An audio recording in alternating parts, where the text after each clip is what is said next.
Welcome to my hometown, Bukas Grande Island, known as the beautiful Socorro. I am Sheila Waniti, your discussant for this session. My topic to be discussed is communism and democracy. Now, what is communism?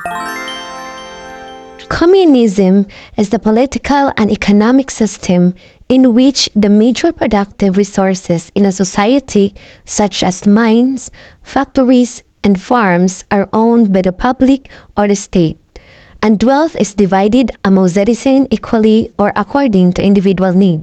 Now, here is the introduction to communism. There is a classification of economic system: the free economy, command economy, and mixed economy. Free economy means and factors of production lies in the hands of the individual, and command economy means and factors of production lies in the hands of the state. Then, mixed economy has features of both command as well as free economy. Under free economy is feudalism, mercantilism, capitalism, and welfare capitalism. Under the command economy is Marxism, socialism, and all in all, the communism. Now, what are the important elements of communism? So there are 5 important elements of communism. First, the government controls the economy. Second, there are no economic classes. Third, stress is placed on the efforts of the group, not on the individual.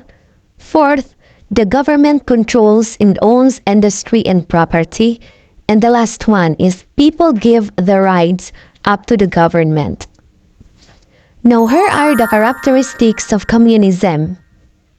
Means of production should be under the state's control. Aims for a classes society where there is no division between the rich and the poor. Distribution of resources and goods produced amongst its community members. Abolition of private property, and opposes democracy since it allows the entry of private organizations.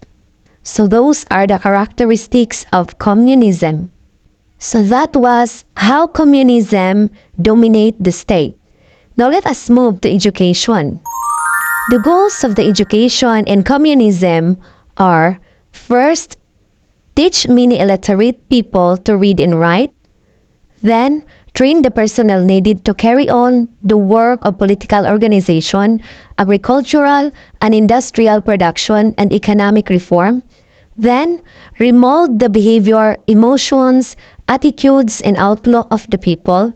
Then lastly, provide intensive training to carry out specific programs: the enforcement of the agrarian law, the marriage law, the electoral law, others for the schools, and so on. So that's all for communism. Now let us move to democracy. Now, what is democracy?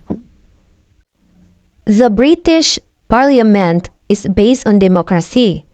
Democracy allows ordinary people to have a say in what the government does. This allows voters to decide how their country or community is run. Adults decide on their everyday life. People who are 18 can vote. Now let us know why democracy is important. Democracy is important to society because it gives citizens more freedom and a comfortable life. This is because in a democracy, citizens can make their own decisions, giving them a happier life. On the other side, it is believed to be the best form of government to protect our rights and freedoms, and that democracy allows for citizens' discussion and debate and hopefully a more thoughtful decision. So those are the varied answer how democracy is important. And let us proceed to the democratic philosophy of education. Democratic education infuses the learning process. It is an educational ideal in which democracy is both a goal and a method of instruction. It brings democratic values to education and can include self-determination within a community of equals. The purpose of education in a democratic society is to instill the values of cooperation, respect, fairness, and justice into the head. For the conclusion of democratic philosophy, democracy has been accepted as a philosophy of modern life. Since education is a potential instrument for social changes leading to modernization, it has to maintain close relationship with that philosophy. In order to get education, democracy is necessary. Also, to understand the meaning and application of democracy education is essential. That's all for my report. Thank you for listening. God bless us all. I am Sheila Diwaniti, your discussant, signing off.